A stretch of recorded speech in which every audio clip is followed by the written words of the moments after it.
welcome back to another crochet vlog. This one is starting out on the train. I was going to visit my parents for a couple days, and the train ride is an absolutely perfect time to get some uninterrupted crochet going. So I brought my black and white granny square project that I've been working on. It's eventually going to be a sweater, but I was just trying to get as many squares done as I could on the train ride, so that's what you're seeing here.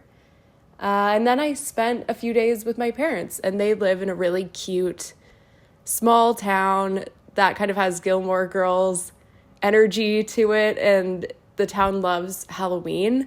So they had just put the Halloween decorations out, and it was really foggy and rainy while I was there, and it was just the perfect kind of kickoff to fall. So I've included some clips of that here, and just some cozy fall vibes, some scenes, some scenery, and some things that I saw while I was away on my little trip.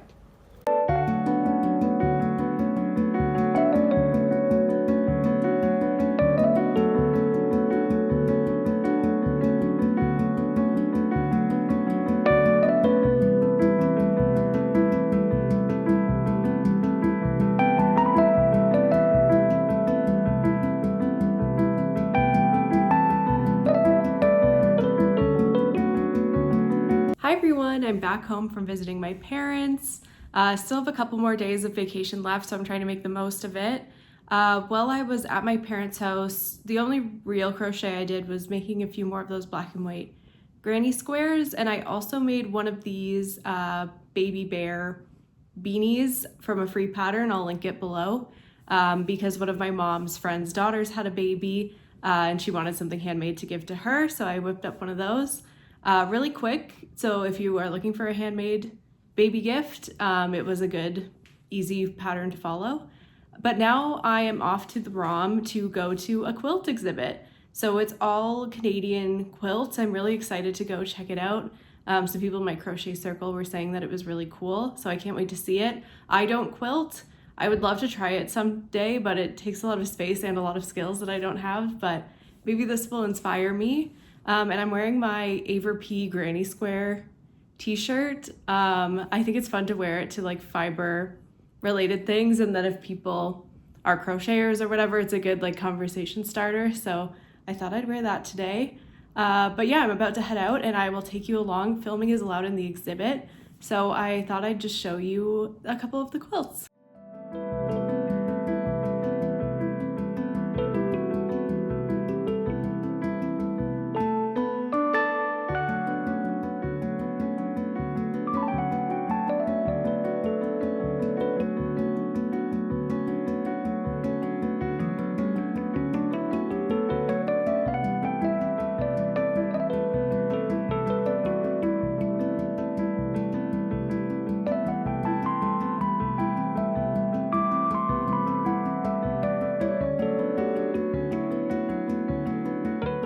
Hello everyone, it's the next morning. You will have just seen some clips from the quilt exhibit that I was at yesterday. It was so beautiful and so inspiring, and I'm really glad that I took the time to go and check it out. It, was just so inspiring to see quilts that had clearly taken like months, if not years. A lot of them were hand sewn, really intricate designs. And it was just a good reminder of the amount of time that goes into craft and art. I think sometimes we live in a world where it's like productivity and number of projects and how quickly can you get things done and move on to the next thing.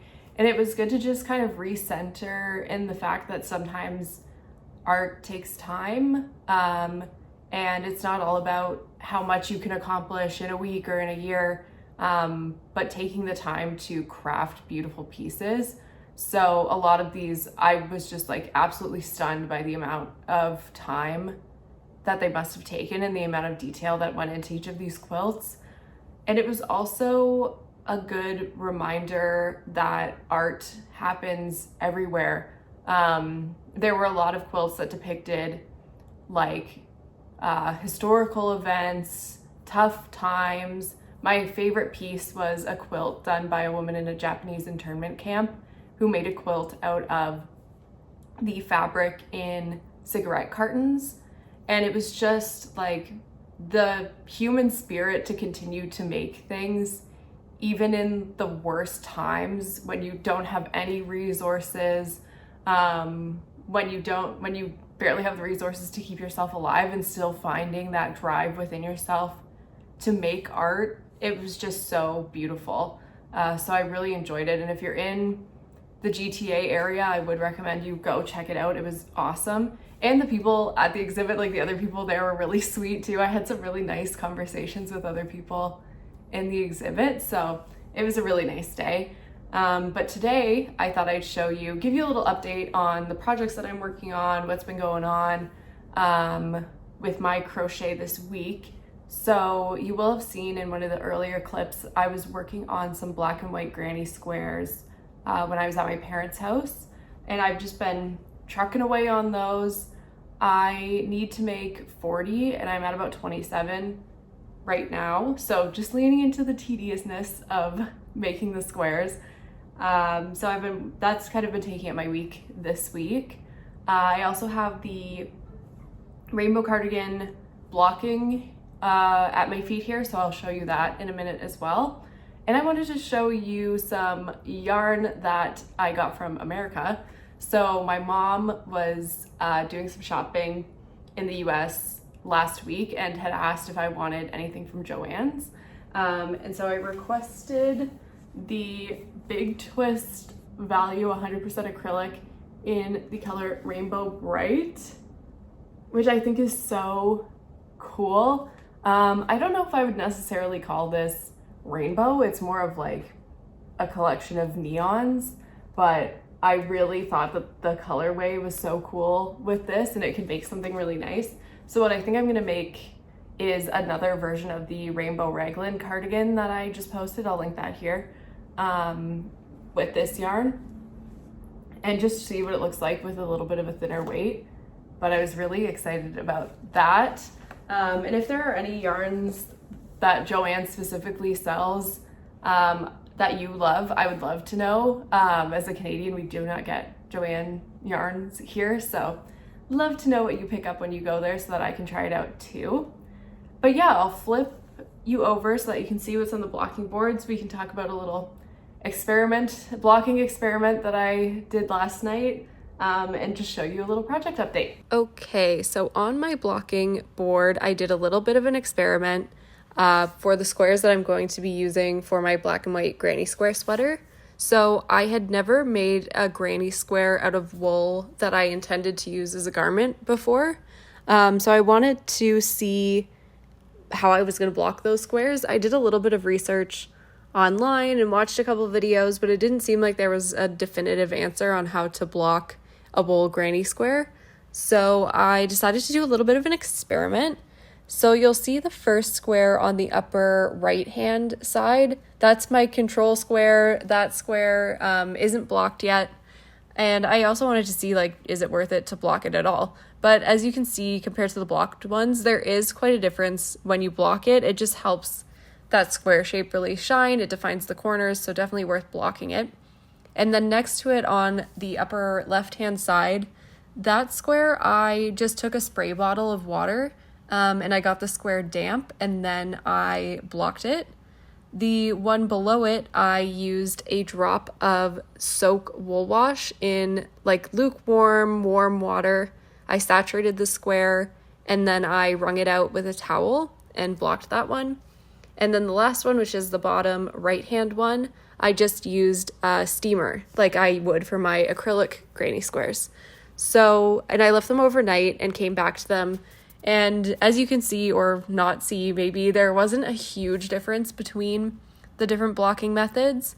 What I noticed was that the one that I did with the wool wash shrunk a little bit compared to the others, just by like a couple millimeters, but it did shrink just a little bit. And the one that I did with the spray bottle didn't get as soft as the other two, so it was still a little bit rough, where I think the heat softened some of the fibers in the other squares. So with that information, I think what I'm going to do for the squares is use the steamer. I think it gave me a nice result. It softened up the fibers. but it's not as labor intensive as the wool wash. It'll take less time and achieve basically the same result. So I think that's what I'm going to do. But it was fun to do just a little side-by-side comparison experiment and see if anything crazy was going to happen depending on the different blocking methods. I'm glad nothing went seriously wrong, but it was fun to try. And so we're going to move forward with the steam blocking method for these squares. And then the other piece that's on my blocking board right now is the rainbow raglan sweater, again, that I just finished in my previous video. And I'm just blocking the sleeves out right now. They were just like a couple centimeters short, and I knew a block would give them just that little bit of ease that they needed. I do think I'm going to block the entire sweater, not just the sleeves, but it's a big sweater and I only have 4 blocking boards, so we're doing one section at a time. So you'll see I added pins along the perimeter, along the cuff, and then at the top I added one at the shoulder here just to give it the length that I want.